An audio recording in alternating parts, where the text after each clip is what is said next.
In this interview, I'm joined by Dr. Thomas Clough Daffern, philosopher, educator, peace activist, and peace officer for the Council of British Druid Orders. Most widely known as a peace activist and academic, Dr. Daffern is also an esotericist, and in this episode he reveals his system of peace magic, which draws on a wide range of occult systems. Dr. Daffern explains the difference between a peace magician and a war magician, warns of the dangers of magical practice, and gives advice for navigating today's information landscape. Dr. Daffern also gives a series of case studies of his own career in peace and reconciliation, including work in Ireland and the Middle East, before giving his detailed analysis of the 2022 invasion of Ukraine. So without further ado, Dr. Thomas Clough Daffern. Dr. Thomas Clough Daffern, welcome back to the podcast. Greetings. Thank you for having me again. We meet at a critical time in world history, so it's good. Indeed, and actually, this is our third conversation, our third interview, but it will be released second because we've sort of decided to release this pronto on account of the current situation that we're in, and your work as a peace druid seems rather relevant here. We're going to talk about that, of course. So this is the third conversation, but it will be released second in the sequence. Actually, the one that we've still got in the can that's yet to be published is totally fascinating, going deep into druidry and the esoteric and all sorts of very fascinating things. So look out for that one. But anyway, so here's our, if you want, on-the-spot release for this peace druidry topic. And actually, I was been working my way through your workbook here, Magical Peacemaking, a handbook of skills for practitioners and theoreticians. Totally fascinating. And I thought I'd just read a little from the intro here. And then perhaps you can contextualize this book and what is a peace druid and your work in that field. You write here in the intro, I have been recently struck by a strange anomaly, namely that whereas there are a very great number of books on peace issues and conflict resolution, and mediation in all manners of shapes and sizes and intellectual content, there are in fact none or very few that deal with esoteric causes and consequences of peacemaking, and how to help stop wars and violence from this more esoteric perspective. And later you write, to sum up then, the work you hold in your hands is based on over 30 years of in-depth study, theory and practice in precisely the field of what I've come to call peace magic, and represents an in-depth sharing that I feel is appropriate at this time in world history. And you wrote this book, or published this book anyway, in 2020. And so what is peace magic? And can you give us a sense of your, I suppose, motivation behind putting this together, and you know, what is a peace druid? Gosh. Okay, so the word druid in Gaelic, Irish, is translated as magician in English. And in the New Testament, the three magi that come to see baby Jesus are called, in the Gaelic New Testament, the three druids. So, you know, a druid is a magician and vice versa. A magi was a priest of Zoroaster who was the prophet of Ahura Mazda, the Lord of Light, who brings truth and works on the elevation of consciousness. Zoroastrianism is about purity of thought, word, and deed, consciousness, transformation, and working with the elements of light against darkness. So darkness, represented by Angra Mainyu, which in common parlance is the devil, is the kind of source of catastrophes in the world. And according to Zoroastrianism, there's this cosmic battle between good and evil going on. And we were actually created by Ahura Mazda to help the forces of light win. And this is a battle that has implications for the entire universe, because this planet has free will, so people can choose evil, but then they pay the karmic consequences. So that's the Zoroastrian take on what's going on at the moment. And the role of the magi was to assist the forces of light, i.e. enlightenment, wisdom, consciousness, in conquering evil, destruction, darkness. So they're on the side of life.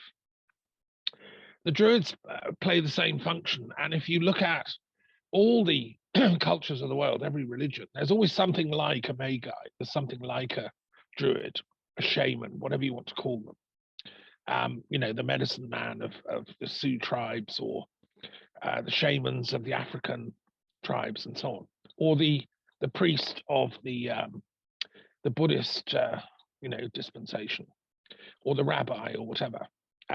Although in the Hasidic tradition there are the wonder worker is the Kabbalist.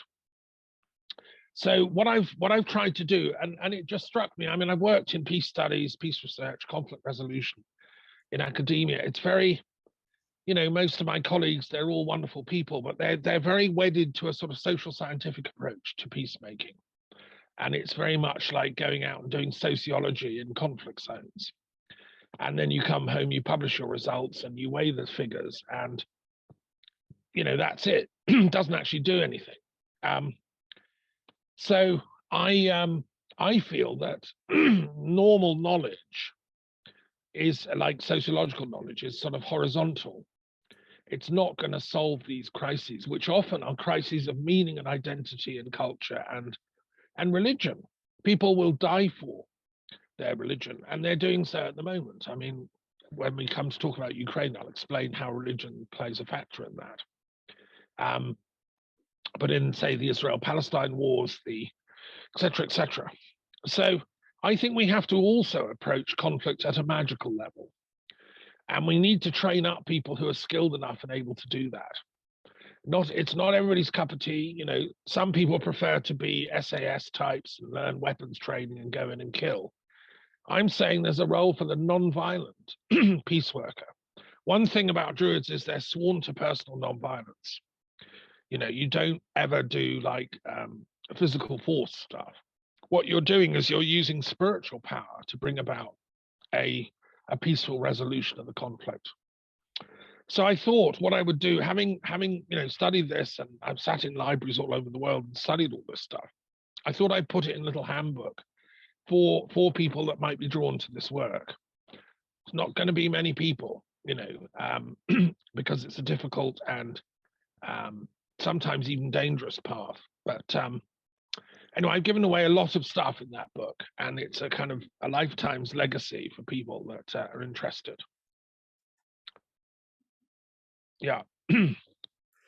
Well, yeah, and there is a lot actually. And the format of the book is you give some orienting chapters, and then there are 51 exercises. You sort of organize it as a year course, in a sense. Could you give a sense of what it would look like to work through this book?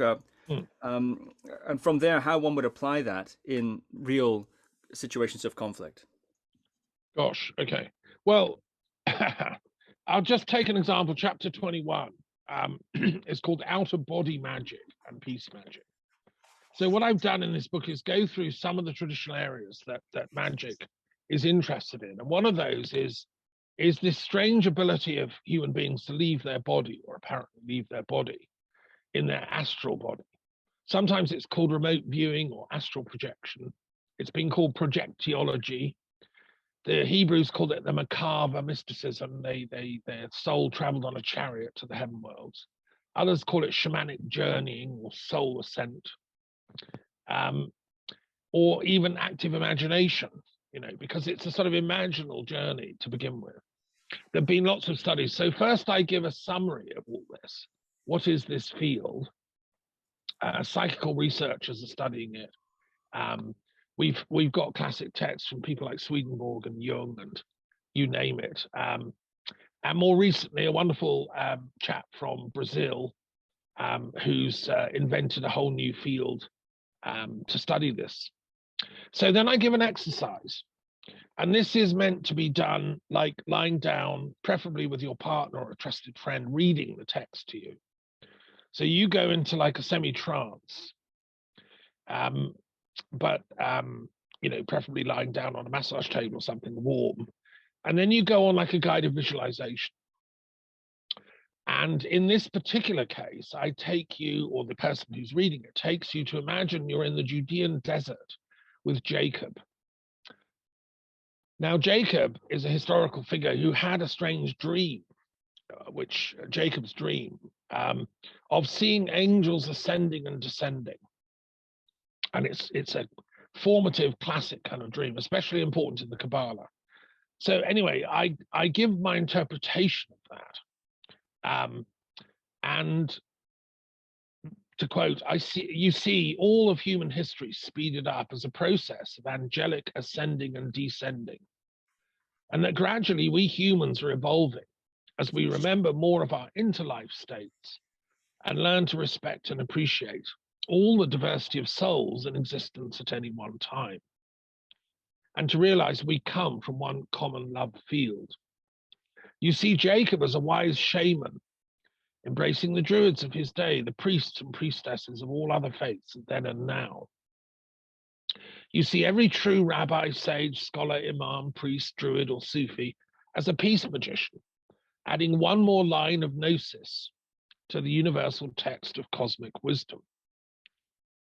So that's a little excerpt from the exercise. So it would take about 20 minutes, half an hour to do it properly. You go through, and it creates in your mind, it's better than Netflix. It's like watching an inner movie, okay?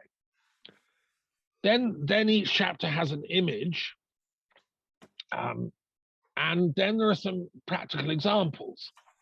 So from history, so I talk about, say, Muhammad's night journey, which for Muslims is a very important sacred event. Well, it was an out-of-body experience. His wife, Aisha, swore his body never left the bed. He was there physically, but it was out-of-body experience. So we have 2 billion Muslims on the planet who all believe in out-of-body experience. We have many reports of near-death experiences, which are all essentially out-of-body journeys, which we do after death. But in some cases, we come back. We're not allowed to die. And then there are other types. Sometimes in dream states, we can have lucid dreaming where we dream we're out of our body. I've had quite a few of those. And then I give examples of what you should and shouldn't do. So things to do, yes, study these traditions, but then things not to do are to do it for the wrong reason. So don't make a game of this. Don't sort of, like buy a cheap book about how to do astral projection and then play around with it, because it's dangerous. I mean, it's your soul here. It's a sacred thing. And the other thing is don't cast your pearls before swine. That's a phrase from Jesus, who I think was a superb, brilliant peace magician. Don't give away too many of your secrets to the wrong people, because they'll misuse them and turn them back on you. Unfortunately, that's what they did to Jesus, if you think about it. He maybe should have kept his own counsel a bit. He was, caught out. And then I give an example of when to use this skill. So whenever the world is in trouble, you can draw on this ability to see the whole problem from a much higher perspective. And if you have a partner, you can also do this, conjointly, which makes it even more powerful. And then I give a final quotation for each of these chapters. And in this case, it's from Plato, who's one of the greatest philosophers who ever lived. And at the very end of the Republic, Plato tells an out-of-body experience by who nearly died. He died, went to the afterlife, but then woke up and came back and told people what had happened. And it's absolutely the most important bit in the whole of Plato's works. If you want to understand Plato's thinking, read that Myth of It's like 7 pages of dialogue. And it proves, that Plato understood about out-of-body traveling, and the whole of Neoplatonism is an attempt to explain that. So anyway, that's a typical chapter, right? And it takes a week to really study that and also to do the exercise, and then keep a diary and write it up and things. So that's an example. Mm-hmm. Yeah, very interesting. And you talk about, you mentioned danger there a couple of times. I'm curious if you might expand on that. You write, I was led to see that magicians and druids are in no ways immune from falling into disputes and conflicts. And the fact that they may know a great deal about magical and occult practices does not render them immune to the sort of issues like pride, arrogance, egotism, and verbal violence that other lesser mortals also experience. Indeed, I learned that sometimes battles among and between occultists and magicians can be some of the most horrendous to be witnessed, precisely because their disputants have such a high level of magical knowledge, and so often it would appear misuse their powers for occult mastery over others instead of in service to truth. So I'm wondering if you could talk a bit about the dangers here. It seems that much of what's written here are, in a certain sense, personal contemplative practices or rituals, etc., that one does. You give a lot of examples of real life conflict situations. For instance, you meet a sociopath at work, for example. How do you apply this principle there? Yeah. Or there's a war going on somewhere else or somewhere where you are, etc. You give these sorts of examples, but predominantly it seems these are contemplative practices that one does with oneself, or rituals and so on that one does with, as you said, a partner, a friend, etc. Well, I'm wondering what the effect of that is. But could you talk maybe a bit about the danger aspect of it, and if I've characterized the application of these techniques correctly? Yeah, I think that's a good summary of it. And the question of danger is, in all things spiritual, there's always the danger of egotism and doing the thing for the wrong reason. And human beings are complex and difficult creatures. And that's why Buddha insisted on going beyond egotism, even to get to the first base of proper spiritual work. We have to surrender that egotism. So, as a peace magician, one doesn't work for oneself, one doesn't work for a country or an intelligence agency or anything like that. Those are all trapped in this game of egotism. What I call a peace magician is a wisdom worker or a wisdom agent. You're working for the cosmic mind, the noosphere, to reconcile all the countries, all the religions, and all the ideological factions. I mean, human beings, we on this plane of being, we fracture from the monad, the unity. We fracture into divergence. We become different races, cultures, languages, and nations and religions. But at the point of unity, the perception that, say, Jacob had, or Muhammad or Moses, there's a place of divine unity. The peace magician's work is to try and reestablish our ordinary, everyday, fundamental social consciousness back in that place of unity.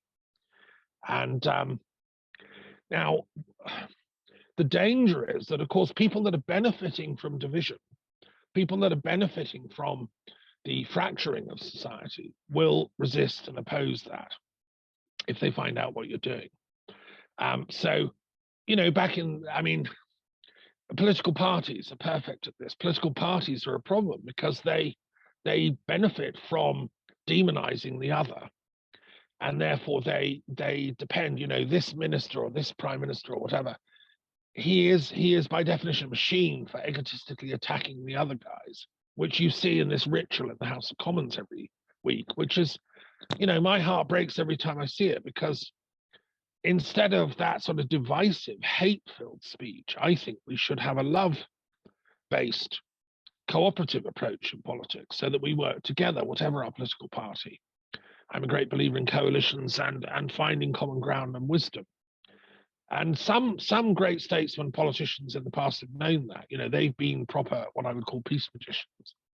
I think of Gladstone. He was one of the most intelligent people in the Commons, spiritually, I'm talking about, who left his entire library and everything to the nation. It's a Centre for Divine Learning in North Wales.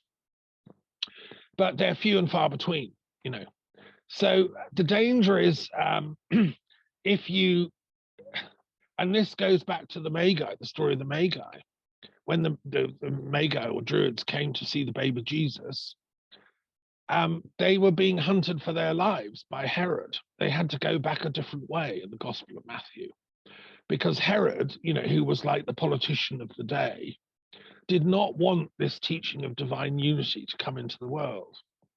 And he knew that this baby was something special, and therefore sought to crush it at birth, which led to the massacre of the innocents in Bethlehem. And these druids had to sneak back a different way. Now, so often, the peace magician, if you're being effective, you have to, in a sense, work undercover and do your work anonymously. I mean, some of the greatest philosophers of history have done that. In France here, we have a tradition. There's a man called Louis Claude de Saint-Martin, who was a Freemason and occultist. He was working at the level of a peace magician, absolutely. And he called himself the unknown philosopher. In his day, nobody knew he existed, really. He wasn't famous. He didn't give lectures in the Sorbonne. He was doing the real work in secret. We also had the Valentin Tomberg, who wrote about the Hermetic tradition of the tarot, another in that tradition of French esoteric peace magic. He was a great occultist who published his work anonymously. It was written as a series of letters, and nobody knew it was Tomberg until like 30 years later. And there's the tradition of Shakespeare, you know, that he might have actually been some sort of magus using the young Shakespeare to write his works. And if you look at the works of Shakespeare, they're a form of peace magic, these great plays, which tell about the unfolding of karma, the tragedy of violence and false love. And, you know, but if you stay on the straight and narrow, you reach a happy ending. I mean, that's peace magic in a nutshell. And again, so I would say Shakespeare, quote unquote, is the magus behind him, is another one who chose to operate anonymously. And there are many other examples. I mean, Sufis usually, you know, they operate, you don't know who's a Sufi or not. And that's for very good reason, because you want to stay alive to be able to go on doing the work. Okay, can I go on and just summarize a little bit about, like, I've got a series of things I want to share with you and whoever's listening. And I just want to start with this thing about Stonehenge, because that was quite important. I was asked by this, pagan elder who was half Polish and half Scottish to set up something to do with the conflict at Stonehenge. So I set up this Truth and Reconciliation Commission, modelled on the South African thing, and we had about 30 meetings in Wiltshire. It's still going on. The problem hasn't been solved. But that was important to me. That was like the first time, really, that I set up some sort of institutional mechanism to bring people together to think through conflict and how we can resolve it. And, a lot of pagans, a lot of druids, but Christians and Quakers and others trying to talk with the police and the officialdom, English heritage and so on. And it was set up at the time of Tony Blair's Labour government. So there was a sense that, yes, we should be able to talk to people in authority and power. It was relatively successful in that we got at least Stonehenges open every summer and winter solstice and the equinoxes. But it's not been resolved properly. I want a proper pilgrimage centre there for the pagan and Druid community, somewhere in the vicinity of Stonehenge. You know, I think it's ridiculous that the military, the army, have a lease on most of Salisbury Plain, hundreds of square, acres or whatever hectares of land, which they drive their tanks over. And you remember from the Beatles thing and Help, the tanks coming to Stonehenge.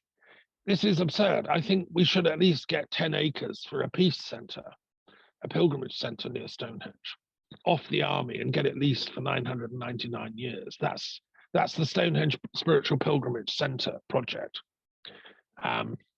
So anyway, that's just one of the series of things I want to tell you about. Shall I go on? Shall I do the next one? Yes, please do.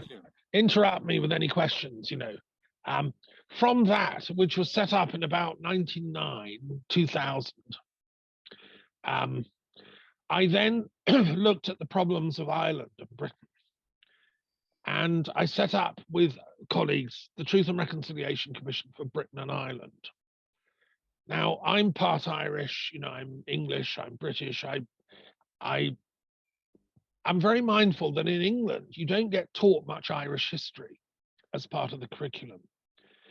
We don't learn the Irish kings. We don't learn the fact that there was an ancient Irish culture speaking Gaelic before the English even landed in these islands, And we don't learn anything about the fact that they had these priests called druids there's a whole literature in Irish about them.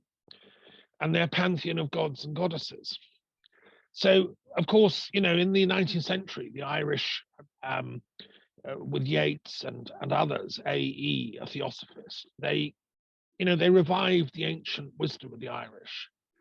And in 1916, they had a revolution. They wanted independence. And then it's dragged on. We have all these troubles, the time of troubles in Ulster, in Northern Ireland. I grew up with bombings and, horrendous death count. And so in the 2000s, I thought, well, let's have a Truth and Reconciliation Commission historically to look back on this time. And let's, the Good Friday Agreement had come. We'd had a peace treaty. Because we were all in the European Union, there was no actual killing going on anymore. So let's come together now as friends, whether we're Catholic or Protestant or pagan or whatever, and try and reconcile what happened, grow out of it.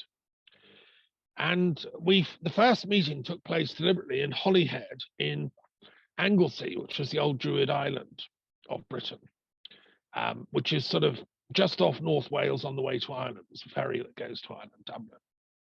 So we launched that meeting in the 2000s, about 2005, I think. And we've had several meetings since in Dublin, in Belfast, and then also in Britain, in Salisbury, trying to hear from all sides, what happened. And we've got some very moving testimony. It was filmed. My colleague Nicola Haig filmed it, made it into a little documentary, and so on.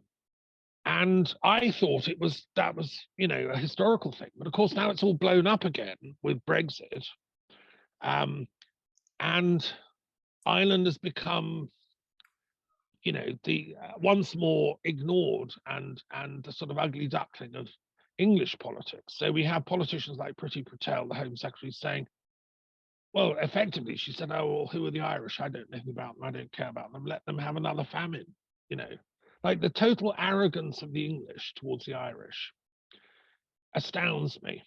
And then the reason I did all this is because I spent quite a lot of time in Ireland talking to Druids, learning about their sacred history, reading the Irish texts, learning how ancient they are.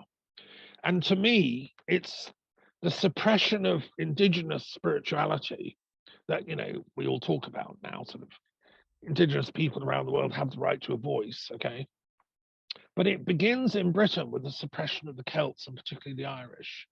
It was the arrogance of Westminster, monetarist, economist kind of worldview. The only thing that matters is my banking and my profits. That was invented in London. And then so the actual spirituality of the people of Ireland, the fact that they love their Catholicism tinged with paganism, well, no, let's suppress that. So the English outlawed Irish education to be delivered in Gaelic for like 3 centuries. And if you were caught, you were you were severely punished. They had to meet in what's called hedge schools, so that they could only meet in the countryside along the hedge. So I discovered all this stuff. This is spiritual oppression. Eventually, it led to the Irish Revolution, 1916. They got half the island, or 3/4 of the island, independent. But there's a legacy. It's still not been resolved. And I think the arrogance of the Brexit Conservative government just sums up all the worst aspects of English, sort of anti-spirituality. And it's ultimately about crushing people's right to their own faith systems. And it began here in these islands, with the suppression of Ireland. So that's why I set up the Truth and Reconciliation Commission for Britain and Ireland, which is a live project that's still ongoing. And,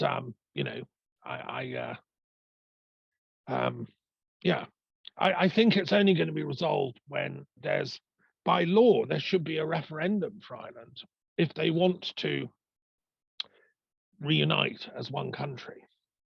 And I think the figures are that they will do that, in the next few years. They have the legal right, because it was said in the Good Friday Agreement that if there's a significant change to the constitution of the countries, they should have that referendum. And Brexit was that change.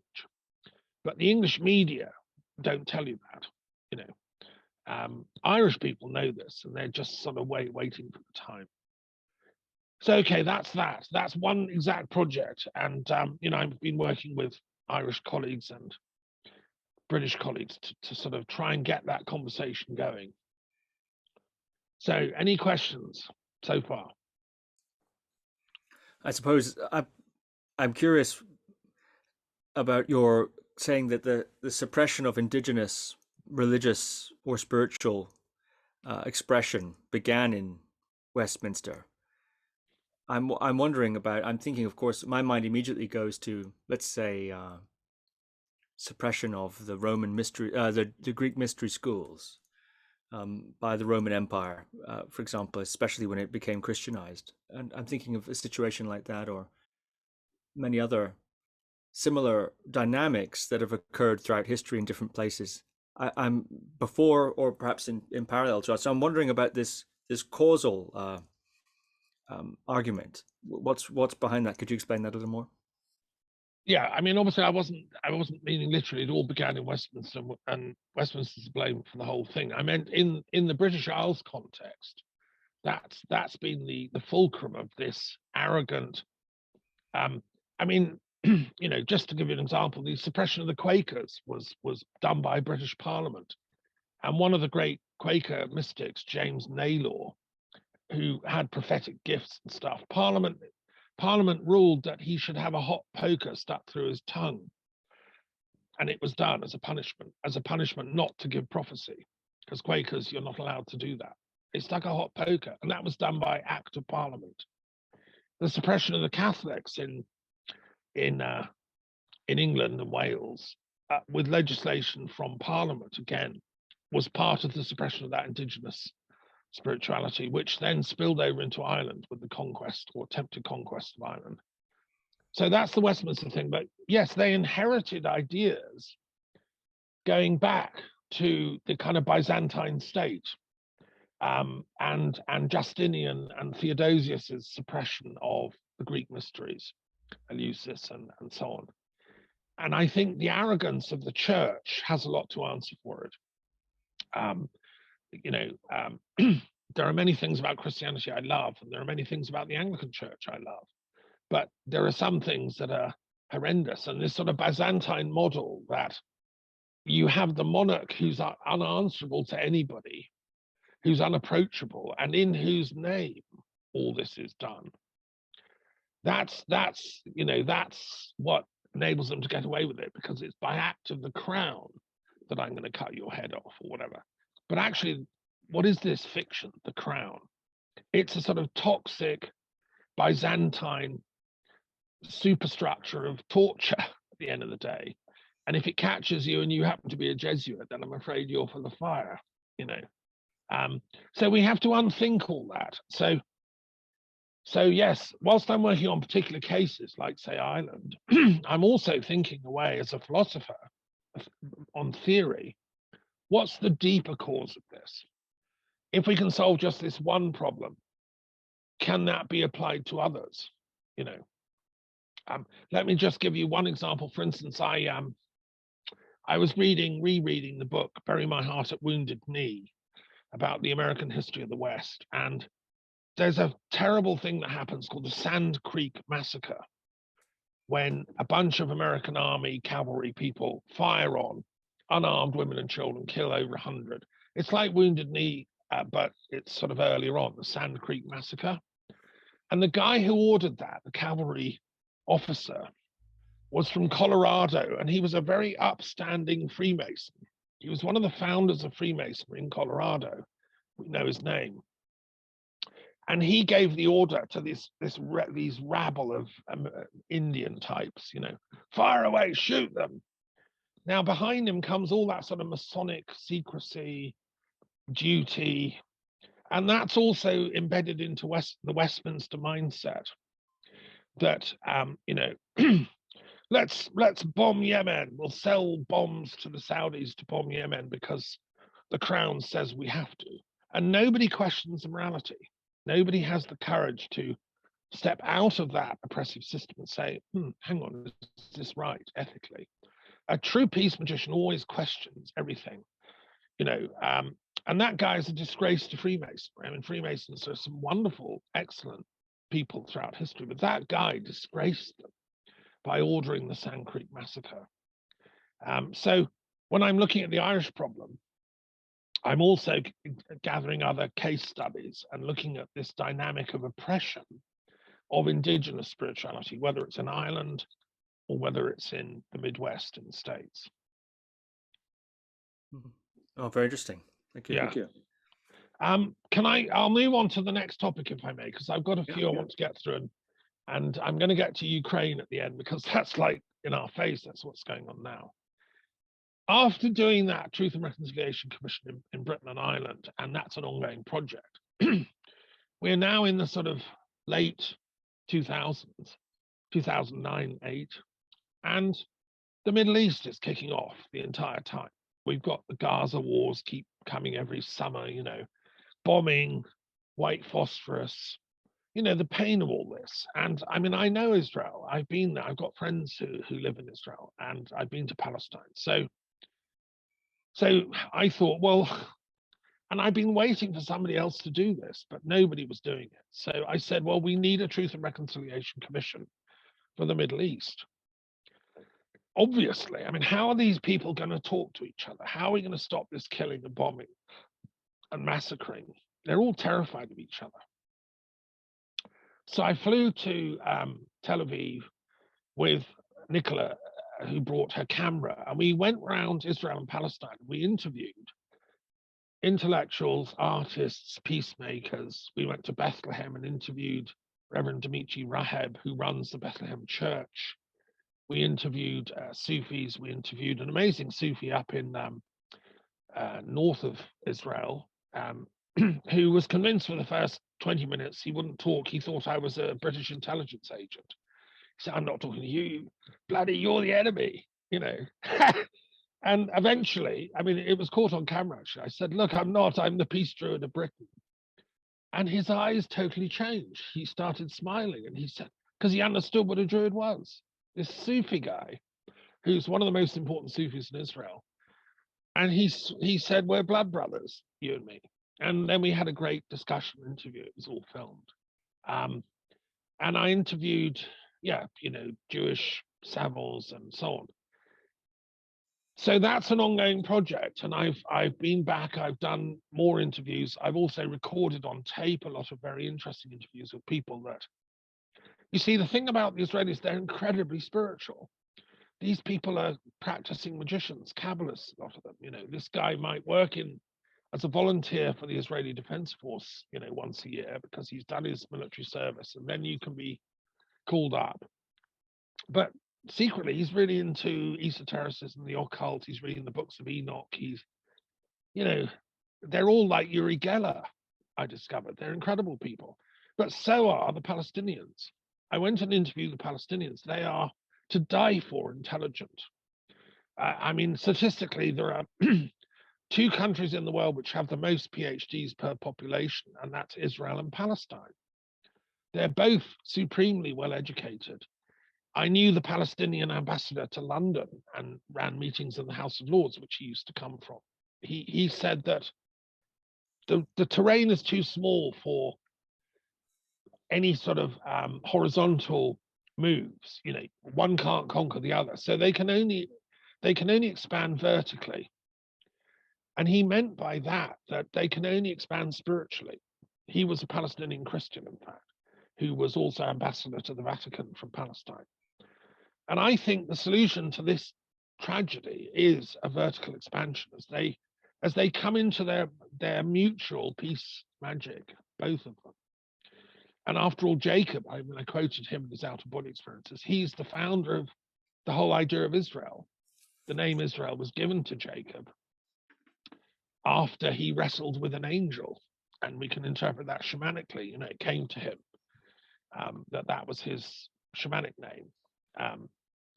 So anyway, and then I've also worked with people in Turkey, in Iran and Iraq and the wider Middle East community.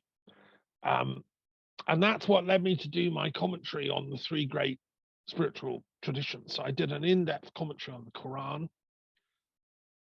an in-depth commentary on the Jewish scriptures, and one on the Christian scriptures. And what I've been trying, and this is my scholarly work, trying to show that they're all vehicles of gnosis or enlightenment. And that we mustn't judge between them. I'm not going to say, was Moses, Jesus, or Muhammad a better prophet? They're all channels in their own time and place for the divine gnosis that is still there within, it's what feeds us all. It's where we all come from. They all had their own karma and their own challenges and difficulties. And I'm still working. This is a long-term project. It won't probably be done in my lifetime. Sadly, I'll have to hand this on. A Truth and Reconciliation Commission for the Middle East. The goal is to open the eastern door in the old city of Jerusalem and have a sort of peace tent on the golden, on the Temple Mount, where all religions are equally welcome, and just bury these hatchets. Because at the moment, the war magicians are keeping the conflict alive for their own benefit, their own ego purposes, What I'm saying is we need a whole influx of peace magicians to come and bury this for all humanity's sake, so that this region can become a place of peace once more, as it should be. So that's that project. That's number 4. What's a war magician? Well, you may or may not know, but there is a tradition in most cultures of what we can call military or war magic. So, the Maoris do their big chants before they go into battle. The samurai warriors would do their Zen meditation and then go in and, be extra beefed up. The Scots Highlanders would have the bagpipes wailing. And in India, the timing of battles was often done by astrology. So the king would have astrologers who would fix, that's the day to go to war. I noticed that Putin started his war on 2/2/22. Obviously astrologers and stuff were saying that's the time to go, which is maximum division, all the 2s. Let's do it. So there is a whole tradition of using occult knowledge, astrology, esotericism for victory, for military purposes, to defeat your enemy. I mean, we know that Hitler had his advisors, and so did Churchill. So there's that whole thing, and people have written about this and studied it. In a sense, what intelligence agents are doing is some of them are doing that. What a peace magician is doing is completely different. It's using some of those same skills, but then applying them to reconciliation and peacemaking instead. Instead of victory for me and my army and my country and my queen, it's victory for the whole planet, the cosmic consciousness, and humanity as a whole, the group soul. Well, perhaps I could ask a question then, a bit about that. If one's a peace magician and then there's a war magician, presumably the peace magician isn't going to fight the war magician because they're peace magicians. And then won't the war magician just... What I'm trying to say is the problem of the standoff and of mutually assured destruction, as we hear these days, the nuclear deterrent impasse, is that essentially, well, if we become more peaceful, then it emboldens those who are our enemies, who are not yet, say, as peaceful, let's say, to take advantage of our de-escalation. How does one become more peaceful without just simply being overrun by those who are not yet on that train? How can one practically proceed when these, I think, are the dynamics that are prevalent in the world? This is the objection to peace, isn't it? Well, okay, so let me give you a classic example. When I was working at the University of London and I was setting up a peace institute, which I now direct, I went to see Professor Lawrence Friedman, who is the leader of the War Studies Department at King's College. He's now on the Privy Council and knighted and, you know, greatly festooned with gongs. And I said, look, Lawrence, I'm setting up a peace institute. Would you want to help? And he looked at me with horror. He said, peace? Peace doesn't exist. Only war is real. So that's the classic archetypal conflict, if you want, between the peace magician and the war magician. The war magician, who's an academic of senior stature, who did his PhD on Britain's nuclear arms deterrence, literally can't see peace. Doesn't exist. You know, name me a time in history when there's been peace. You know, whatever. And then there's the peace magician, who obviously can't deny there's war, but sees that as turbulence on the surface of the lake. In the Zen parable, it's only when the turbulence dies down that you can see the moon or enlightenment can come. Both forces exist. We are in a world in which conflict is real. War is part of that, tragically. And we've all had interpersonal conflicts. You know, it's just part of human nature, right from childhood on. But I maintain, as a philosopher, that those are the turbulences on the lake's surface, and that the more you go into the quest of self-knowledge, spirituality, when you go to the mysteries at Eleusis, this is what you learned. The soul's immortality is way beyond all that turbulence, and that's who we really are. So to be truthful to ourselves, our real soul nature, I believe that we have to work with the peace that is there, which pre-exists, and is the foundation on which the turbulence sometimes comes and goes. So that's, and I think that's the peace magician is working at a more fundamental level of beingness, and affirmation. You see, in the scriptures, God creates the universe and then says it's good. It's tov. It's that goodness of being that is my work, to affirm that. And so, yes, you're right. If I see people quarreling, I will support both sides with love, because they're both good. They've just got a tangled version of each other's stories. And that's why John Burton, the great expert on conflict resolution, said it all comes down to miscommunication. The way to solve conflicts is get them communicating. Which takes me to my next point. Can I move on to the next point? Because John Burton and others, when I worked at the University of London, they inspired me to create a unique mediation service. I trained in mediation in London. I trained in neighborhood mediation. I worked for Southwark Mediation Center, taking mediation into schools with kids. And then I trained in California, in San Francisco, in school mediation. And then, because I was an interfaith expert, I was working with religions and their disputes. And I realized nobody was trying to mediate these conflicts between religions. And so I set up the Multi-Faith and Multicultural Mediation Service, MS it's called. And we founded this in the East End of London in Kingsley Hall, where Gandhi used to live. I worked with the Gandhi Foundation as their educational director at the time. And and it's the only mediation service in the world that specializes in interreligious disputes or intercultural. And since then, it's still going, it's still active. People ring me up and say, I've got this case going on between these, I don't know, this group of religion X trying to kill religion Y, would you take this on? And so it's sort of, I must have watched too many episodes of Thunderbirds when I was a little boy. It's like the hidden rockets launched and we go into action. So that was set up, and I wrote about that partly in my PhD, which I was doing at the time, as a case histories. And it's taken me, and that's how I first got involved with all the druids, who were, a case. But since then, it's carried on, obviously. And I mean, I'll give you a few examples. Let me just say one of the cases we dealt with recently, and in a sense, there are too many cases that we're dealing with.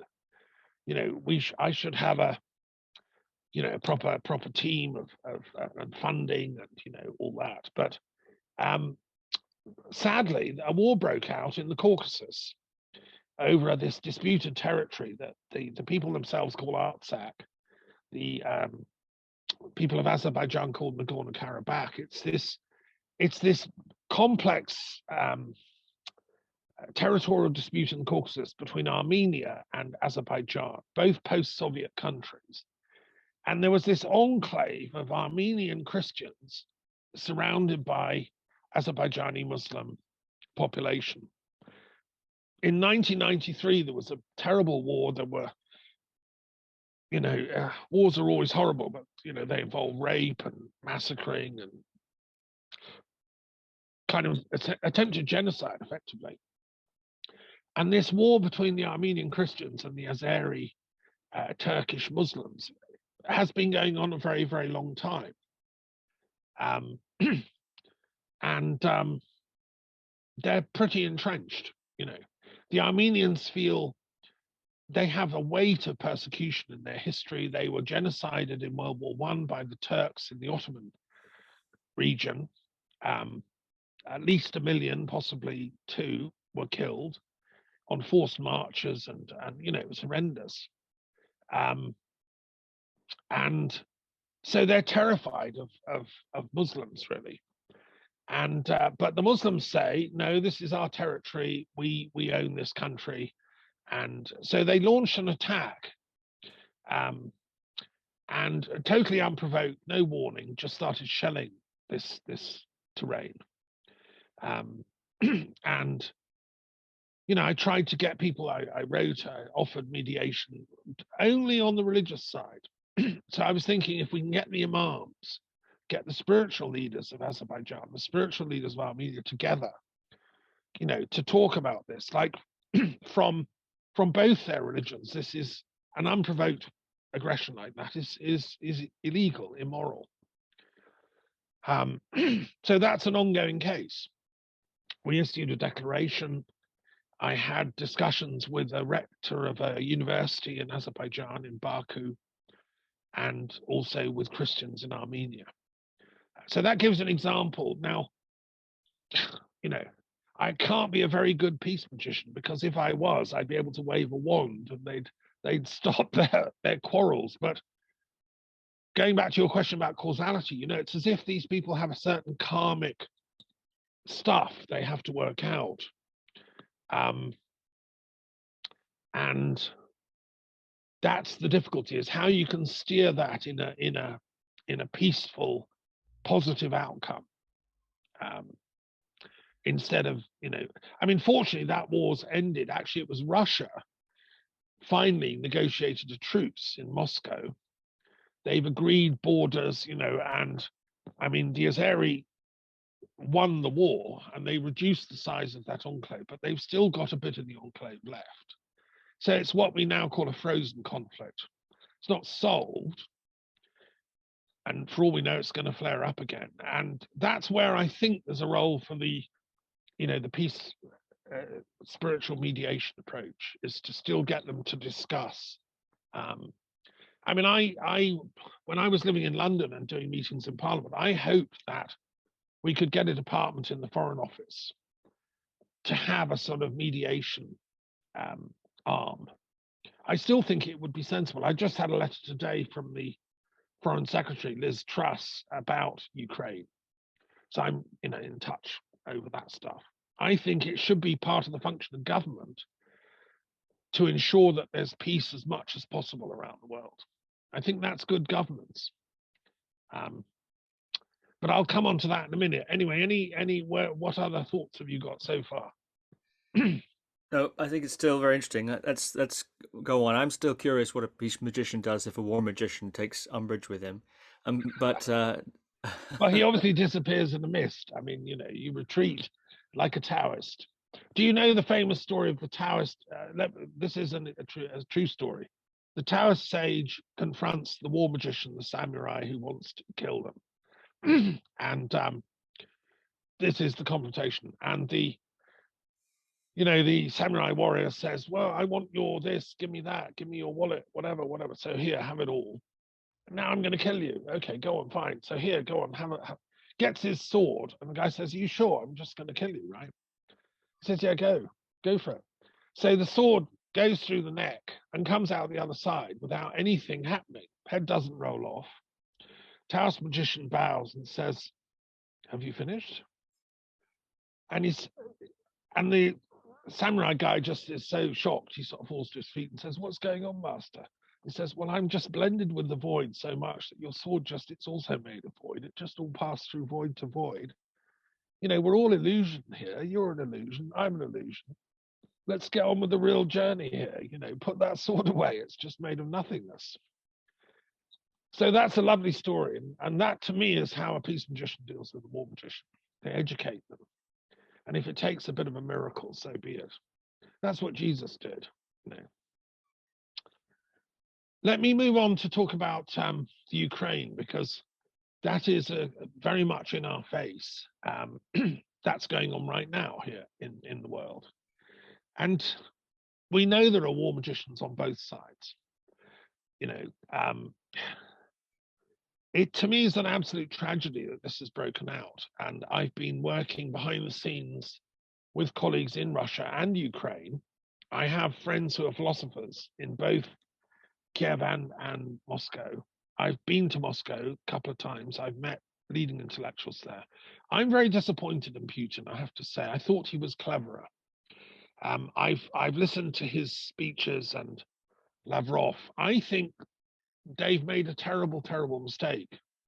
I mean, they're advised by people like this Dugin guy, who is a kind of Russian occultist, But he's a sort of military. He's a war magician. He wants the great Russian expansion of the empire to start again.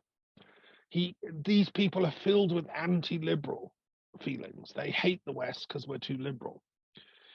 And I've discovered recently, Putin also has a lot of time for a guy called Ivan Ilyin, who was a Russian philosopher who was taken out of Russia on order of Lenin on the philosopher's ship. After the revolution, Lenin banished a lot of intellectuals, including this guy. Now, this guy, Ilyin, was what they call a white Russian emigre, who ended up living in Europe and praising Hitler and Mussolini because they were very strong, able to stand up against the Bolsheviks. This guy hated the Soviet Bolsheviks, right? And he thought they were evil. So therefore, Hitler and Mussolini become good because they're standing up to them. Now, behind Hitler and Mussolini, there were quite a few of these dark occultists or war magicians. Most important was an Italian guy called Julius Evola. Now, Evola, who was an occultist of great, lineage and so on, he ended up supporting Hitler and Mussolini. And he said that we now are entering the time of the kshatriyas, the warriors. We need warriors to take charge of society, to lead mankind back to the light, because these liberal democratic politicians are all corrupt. They can't do it. So he supported Mussolini's march on Rome because here's the hero warrior coming to save the Italian people. He supported Hitler's takeover of the Constitution of Germany because here's the hero warrior coming to save Germany. And this guy, Ilyin, praised them, clapped, and said, absolutely, and we need to defeat Russia. You see, I don't agree with the analysis of Evola or Ilyin, because I maintain that, no, it's not the time for the Kshatriyas to take over the control of the world. They're the guys that always screw it up. Look what Hitler did. Look what Mussolini did.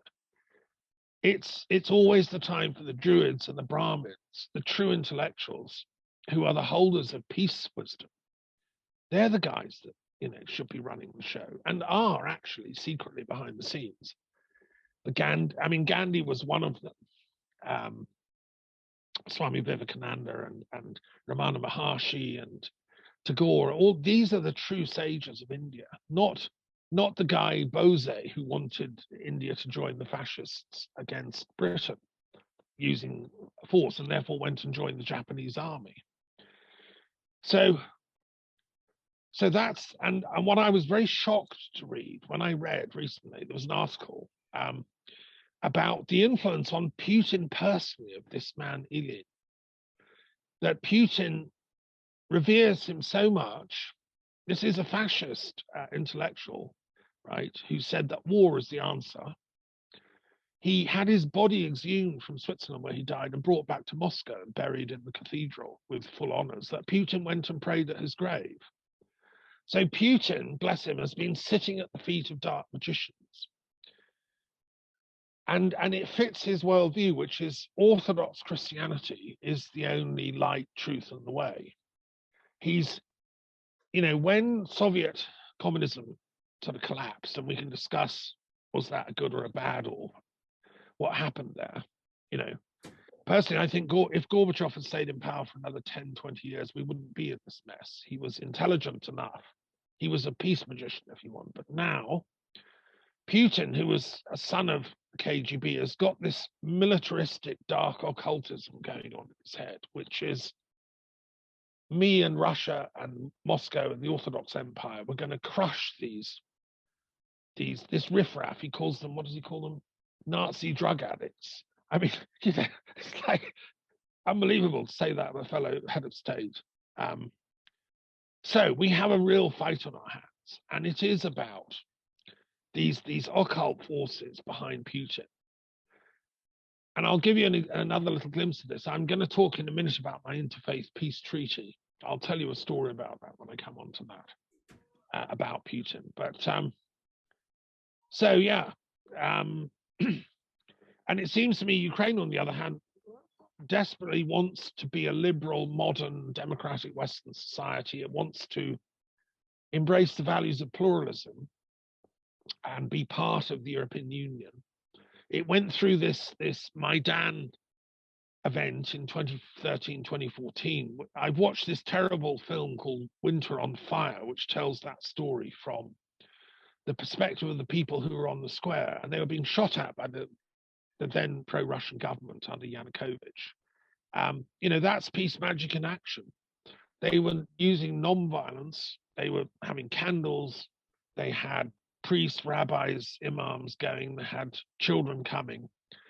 And the government was shooting at them, and killing them. But they did not give in. They built barricades.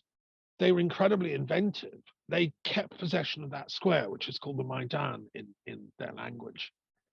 And it went on for 3 months. Constant daily struggles, and they won, and the government resigned and left. Then there was a constitutional handover of power. There were new elections, and that's the Zelensky lineage for, constitutional government. But unfortunately, the Russian Putinists don't say that. They say, no, it was a coup, and they challenge that whole thing. But, as far as I can tell, it was a legitimate and genuine, constitutional democratic process that brought the Zelensky government in. And so that's what's at stake here. We have people that follow the sort of dark occult, let's use violence to crush the enemy route.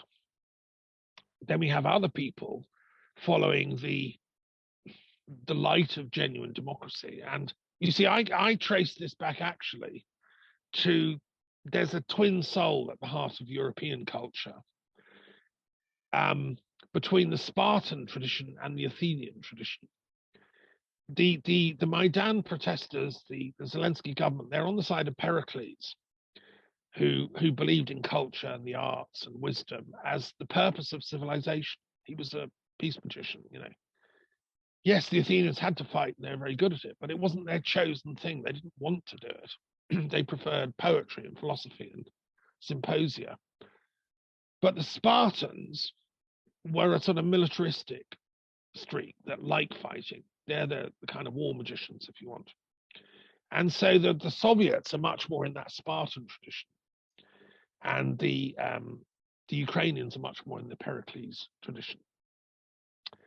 And, I think that we have to affirm the Pericles democratic tradition. That's worth something. So anyway, And so did Socrates. He would be with me on that. He was a bit of an old peace magician in his own way, had his own daimon. Okay, so that's Ukraine in a nutshell. How can such a conflict be resolved? Thank you. Yeah, that's the $1 million question. Well, I've been putting out feelers to people. I've sent off letters. We've issued a declaration. The World Intellectual Forum and my Institute of Peace Studies, we've issued a declaration. I think it sets out a 13-point plan to resolving the conflict. I'll send you a copy of it. You could put it in the bottom of this talk or whatever. More strategically and long term, I called in 2015. Now, this is a true story I'm about to tell you. I told you I was in Israel and interviewing people for the TRC for the Middle East. I flew from Tel Aviv. On the way home, I came to Athens, and I was writing a novel at the time. And then I got the train from Athens all the way up the Balkans, which is a part of the world I love. I did part of my degree on Balkan history. It's so rich and culturally fascinating. Macedonia, to die for. And it was at a time when Ukraine and Russia were fighting over gas and who owned what. And Russia cut off their gas supplies for a couple of weeks. And I had this intuitive download of fear.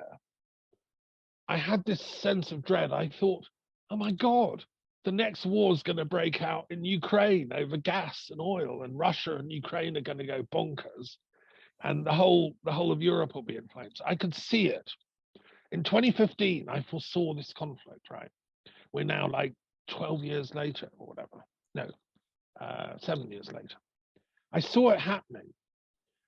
And then I got to Venice, which is the end of the trip. I got a flight back from Venice, and I was going around the Doge's palace in Venice with all these maps of the world on the walls. Amazing place, Venice. And I thought, surely, the European Union ought to set up a mediation service to resolve disputes on its borders, because otherwise they're just going to keep breaking out, and it's going to be not good for the European Union, because there'll be millions of refugees coming in, and we can't absorb them all. Much better is to send out bureaucratic peacemaker mediation types who can go and resolve these local conflicts in the Ukraine, in any bordering state on EU land, including the Mediterranean, so places like Syria, Palestine, Israel, Libya, North Africa, and so on. And actually give them money not to fight. So instead of having to pay billions to absorb the immigrants and refugees and blah, blah, actually give them, 10 billion up front if they agree to the mediation, truce, ceasefire, whatever. Anyway, that vision came. That was the antidote. I saw that's the solution. And when I got back to Britain, I wrote it all up and I sent it to the head of the EU. I said, look, please set up an EU mediation service pronto, because there's trouble, brewing in the Ukraine places. And I sent it to the Foreign Office as well. I sent it to the heads of various political parties in Britain. And I got polite letters back from the EU, but they didn't actually do it. I got letters back saying, well, we're sort of kind of doing that already. Thank you very much for your letter. But what I actually suggested, which is a formal thing, the European Union Mediation Service, wasn't set up and still doesn't exist. Now, had they done it, had they listened to little old Thomas in 2015, we wouldn't be having this war. This would have been solved. Experts would have gone out 3 years ago to solve this, because it's not in Europe's interest that Ukraine should fall apart in war. They're all lovely people, whether they're Russian speaking or Ukrainian speaking. I mean, the language is so similar. It's like Devon dialect and Yorkshire dialect. I mean, it's not worth going to war over. So I still maintain that is an architectural thing that needs to be done to create a European Union mediation service. Because at the moment, it's just ad hoc. So Macron flies to see Putin in Moscow, off his own initiative, and gets a 3-hour lecture on Russian history. I mean, there's no sort of formal mechanism in European Union to solve these kind of conflicts, and there should be. I think that had we set that thing up, and I wrote to the Foreign Office suggesting Britain should play a role in this. Unfortunately, the Conservative government was pulling in an entirely different way, and it was pulling us out of the European Union, which I think is a catastrophe for peace. And I think all the evidence points that actually that Brexit thing was engineered by some of Putin's dark moles at the heart of Britain. Farage and all this lot were taking money off the Russians. So this dark occultist shadow that Putin has cast ripped right to the heart of Britain. It sort of tore up the old rule book that we act out of fairness, honor, sense of justice, and so on. Our unwritten constitution. Unfortunately, they gamed that system and caused Brexit, which to me was a catastrophic, anti-democratic thing. So anyway, I still live in hope. I still believe the European Union should recreate this mediation service. It would solve the next bundle of wars. And I still believe Britain should rejoin the European Union and be part of it. I'd love to see it based in Edinburgh or Venice or somewhere, so that Europe can stand for peacemaking. And this catastrophe and similar things could be resolved. Can I talk a bit briefly about the Interfaith Peace Treaty? Because I mentioned that. I said I'd share something about Putin on this, okay? This is another very relevant project. What is my... These are all things I've done as a peace magician. You know now a bit about my esoteric history. Most people don't know me for that. They don't know I'm an esotericist or a druid. I'm just a peace academic, right? But what I did is I created the first ever interfaith peace treaty in history. Nobody's thought of this. Because I was reflecting on how wars end. One of my academic tutors, a man called Hugh Mile, who was professor at University of Kent, Centre for Conflict Resolution, he wrote a wonderful book called How Wars End. And they end because either one side defeats the other and inflicts a treaty, or they agree, they fight each other to a standstill. They just say enough is enough. So the Treaty of Westphalia ended the 30 Years' War in Europe in 1648. And it's a magnificent treaty. It invokes the name of God. And the Catholics and Protestants finally agreed to stop fighting. Okay. Took about 3 years to negotiate. So they all end with treaties, like World War I ended with the Treaty of Versailles, and so on. So I said, well, how about all these religious wars? Why don't we get an interfaith peace treaty going, whereby the different religions pledge not to fight anymore? And it's never been done before in history. It's never been thought of. So I wrote it out. I drafted, it's quite a long document. It's got like about 40 paragraphs. I put it on a website. I've had it translated into Arabic, German, French, Japanese, Russian. It's translated into various languages. And people can sign it. And different faith leaders have signed it. It's available for signing and agreeing to. And I've sent it to different religious leaders. And I sent it to the Russian Orthodox Church, the head of the Patriarchate. And the Secretary of Interfaith Relations wrote back. And this is the Russian Orthodox Church that Putin belongs to, right? Now, from others, I'd either had no reply or I had a nice, yes, please, I'll sign it type of response. This was the first hostile response I ever got. I think it's the only hostile response. This guy, who was the Secretary of Interfaith Religions in the whole Russian orbit, right, wrote back and saying, no, I'm not signing this. Our patriarch's not signing this because only the Russian Orthodox Church is true. All the other Christians are heretics, and all the other religions are devil worshippers. So why would we, the one true Orthodox truth, light, and peace church, sign a peace treaty with all these devil worshippers? Worse to that effect. I mean, it was marginally more intelligent, but that was essentially the essence of what he said. And he was really rude and arrogant. And I was shocked. I said to my assistant, who was here at the time, who spoke Russian, and we'd written to him in impeccable Russian, you know, she couldn't believe it. She said, total arrogance of this guy. But that is actually the attitude that Putin seems to adhere to.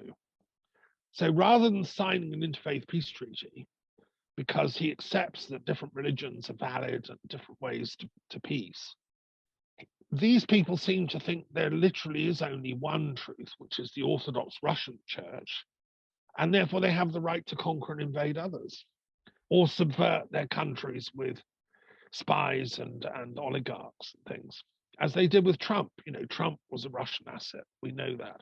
There's a book called Compromat, which reveals that.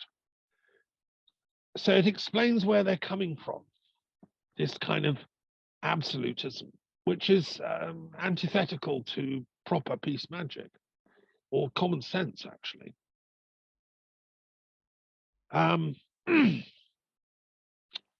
So, okay. Any other questions, or shall I press on? I've still got a couple more things to do. Go for it. Are you okay? Okay, meanwhile, in another part of the forest, I've been going every few years to India to a Jain-run conference. See, I regard the Jains as some of the most impeccably trained peace magicians on the planet.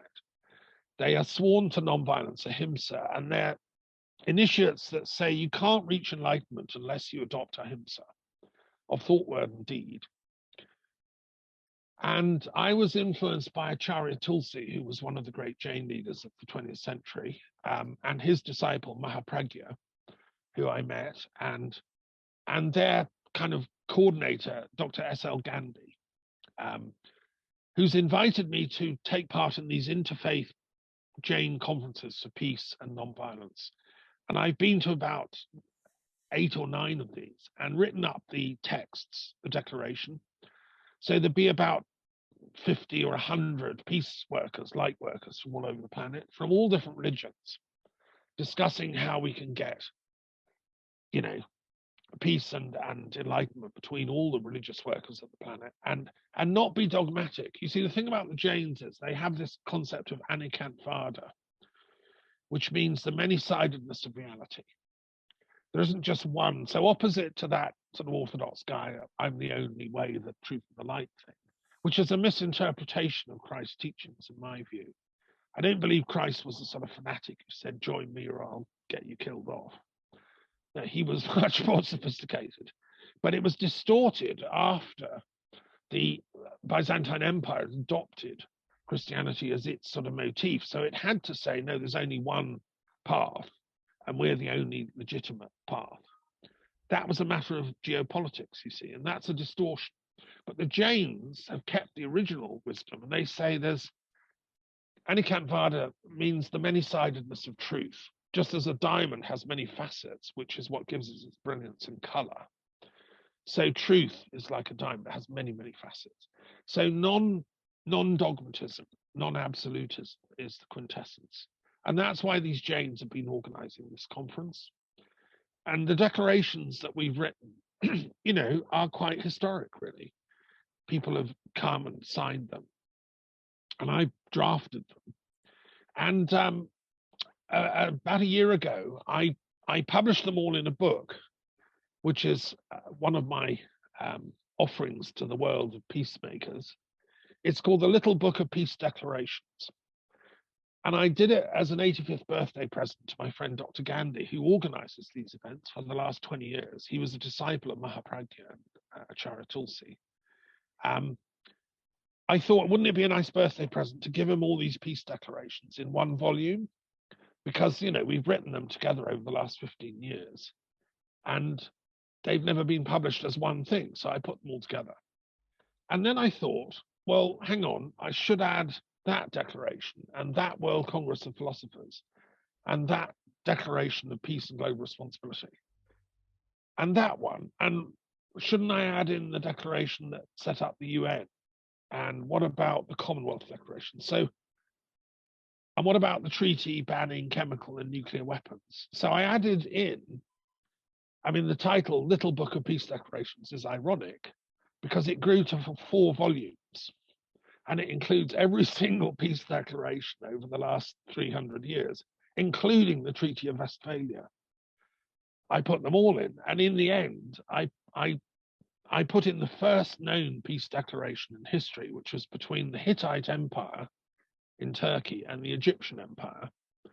They actually signed a peace declaration, and there was a text found in the Hittite capital by archaeologists, and we found another text in Egyptian in one of the great Egyptian sites, and a copy of that is on the wall of the UN, headquarters in New York, where I've visited and spoken. So my little book of peace declarations, in quotes, grew into the mammoth jumbo book of peace declarations. And that's where I discovered things like the Bioweapons Convention Treaty, under which, if there's suspected biological warfare going on, we should refer it to the Secretary General, which should have been done with the pandemic and hasn't been done. So it's a resource for people. And it includes all those Jane ones as well. And it's 4 volumes. I really enjoyed it. A lot of work, though. Right. Any final question? I got one more point really I want to make, but you might have some other questions for me before we finish. Well, go ahead with what's your final point? Okay, so the final point is that, where to next? Where do we go next? I mean, I feel like a guy with the finger in the dike. I've got about 10 fingers in 10 dikes, and the water's still flooding in. So what can I do next? I've done everything I can think of, right? So I've come to the view that there's only one thing left, right, which is planetary enlightenment. We've tried everything else piecemeal. Problem with academia is it just does little bits at a time, and you spend years specializing in one little thing. And no, that's too slow. So I'm a great believer in enlightenment. Don't forget I took that Buddhist vow years ago when I was in 19 or 20-year-old to reach enlightenment this time, but also for the planet as a whole. So I'm still on that Metta Mahayana, collective global enlightenment idea. I think that's the solution. But then what is enlightenment? There are rival schools, different thoughts. So what I'm doing is I'm setting up a course starting in April with my friend Satyen Raja. We're co-teaching this course, which is called Enlightenments, plural. And we're looking at pluralizing the concept of enlightenment. So there's not just my route. There's not just my route as a Sufi, or my route as an Orthodox Christian, or my route as a Jewish Kabbalist, or my route as a pagan Druid, or my route as a Advaita Vedanta follower, or whatever. Let's have a plurality of discourses and compare and contrast our enlightenments. Let's put the cards on the table. In a sense, let's marshal and bring together the peace magicians, so that instead of working in isolation, each of us on our own personal enlightenment and our own circle, we actually come and share and say, look, this thing I've done works. This strategy I've tried works. This gets you, much higher up the enlightenment ladder. So try that. And if we pool all of them collectively, I think we might make that shift to planetary enlightenment. And then we will expose the kind of the dark magicians who are still trying to destroy this planet from ignorance. So we're teaching that course. It's a long course. It's a year long. It's like a master's degree. It's 1 session a month only. And it should be amazing. Satyen is a guy I really respect. He has his own spiritual lineage different to mine. So we're going to co-teach this over the coming year, starting in April, sort of Easter to Easter. And enlightenments, plural, is, I think, the solution to our human predicament. We'll see if at the end of that year, whether the planet's cheered up a bit, whether we've got peace in Ukraine and tackle global warming and, you know, all the other crises, ending the war in Yemen. I mean, the war in Yemen is between Shia and Sunni Muslims. I mean, there's no need for that. They're both valid vehicles towards enlightenment, as I'll be sharing in the course. So anyway, that's the last thing. I just wanted to mention that because it's a sort of forward-looking thing. It's hopeful. I don't want people to get the feeling of being overwhelmed by, you know, the tragedies. No, we can fight back. There's the sun daily that comes here in France, you know, is the symbol of that enlightenment, if you want. And yet, just as there's one sun, but we all see it differently, so there's many enlightenments. Perhaps one last question from me then.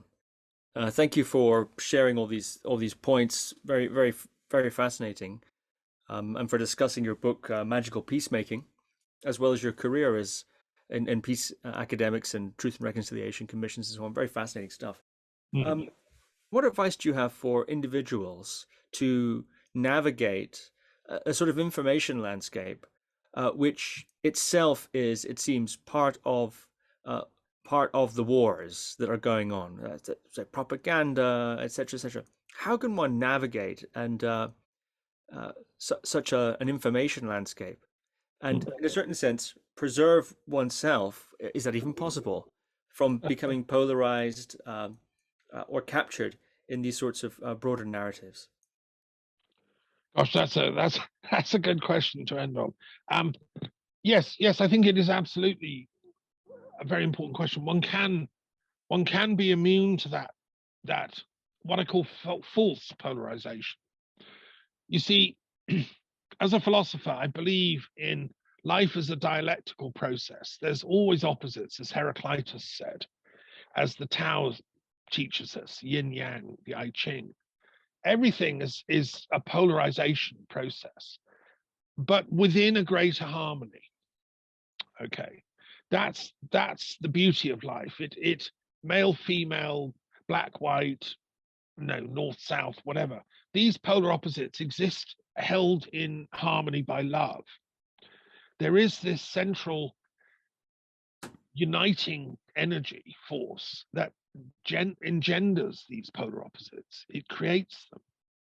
You know, in the beginning is the one, to use the Pythagorean monad concept, from which the tetractys comes. From the one come the two. But that's a process of love. There's nothing wrong with polarities. They're wonderful. We all love them. You know, that's how we fall in love and have children and have stories and narratives and love stories.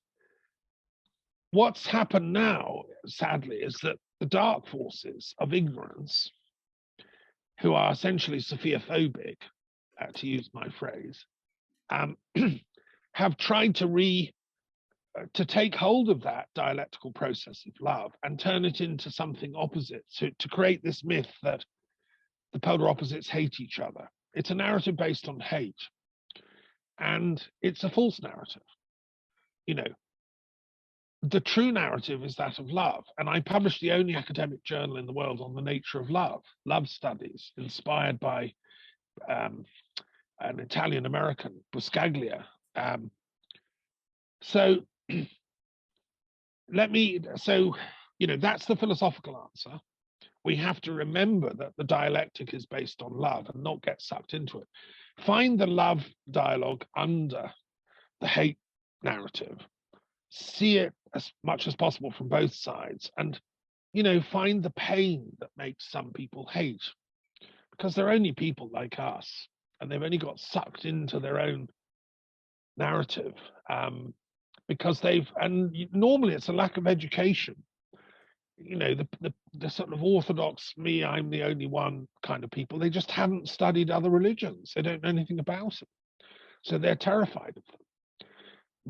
Most people are stuck in one or two boxes on my periodic table.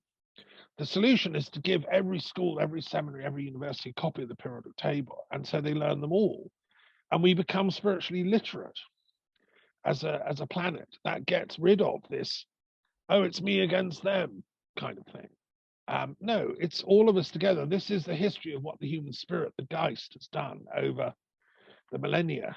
I'm just doing for my tarot card the god Nebo, who was the god of scholarship and libraries, who invented writing in ancient Babylonia and Sumeria. You know, they're all children of Nebo, whose name also meant prophet, the oracular function. So I think, you know, if we go back to the roots, we find the unity, and then we lose the fear, and it can be transformed into love, which is, you see, the difference between love and fear. Fear is hatred of the other because they're so totally other.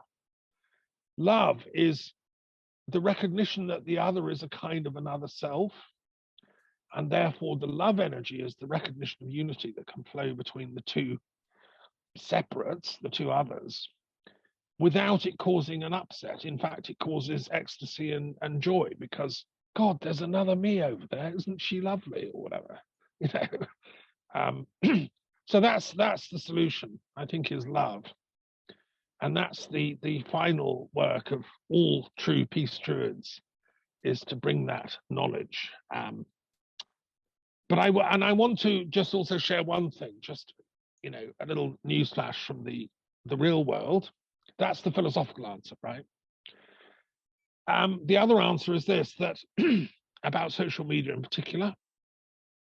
I belong to an academic forum that meets at Harvard University online, and it's the Center for Intelligence Studies. It's a very high level thing, and we have people there from British intelligence, American intelligence, who are also academics, who are studying what intelligence is, and how it operates. And I've learned a lot. And it's under Chatham House rules. I'm not going to quote names here, but I can share what I learned. And that is that this deliberate polarization through social media is an actual strategy being adopted in some countries. And I learned that China, for instance, has, it is estimated, 50,000 employees full-time working on disrupting the West psychologically through social media penetration. So planting false stories, disinformation, getting this group to hate that group, saying that this president is horrible, you know, like psychological warfare. This is happening online. It's information warfare, psychological warfare. And Russia likewise. If China has 50,000 people full-time doing this, you know, Russia has got possibly as many. I don't know. The guy didn't say. And so a lot of, so you have to realize that when you're looking at your Facebook or your Twitter or Instagram, you know, some of this stuff is deliberate, propagandistic, planted stuff by professional agents who are doing it to screw your mind, basically. And this is why meditation, prayer, actual study, like reading books, is so important, because you need to keep your own sanity, your own love, self-love alive. You need to keep your own link to spirit. We all do, so that we don't get swamped by this nonsense that's going on.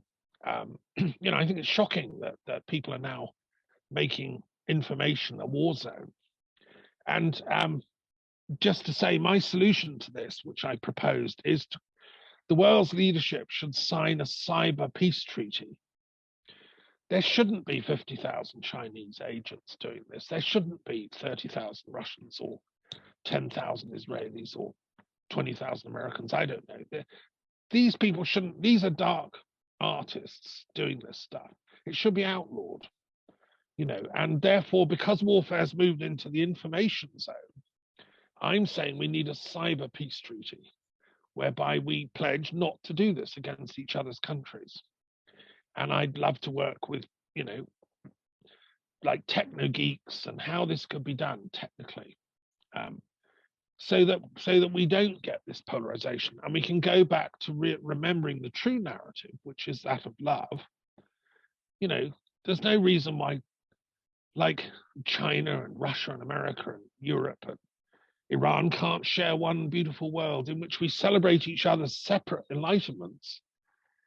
We can have an enlightenment discourse about, well, my Sufism is better than your Christianity, but let's do it in a civilized way, you know, in love, and not in this sort of, you know, this is like childish games in the playground when you're kids.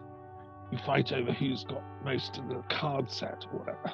You know. So let's grow up, folks, and get on with the real work, which is turning this planet into, you know, a learning zone for Nebo and his disciples, and Athena, and Sarasvati, and all the others. Okay? Well, Dr. Thomas Clough Daffern, thank you very much. Blessings. Thanks so much, Steve. Thank you for listening to another Guru Viking podcast. For more interviews like these, as well as articles, videos, and guided meditations, visit www.guruviking.com.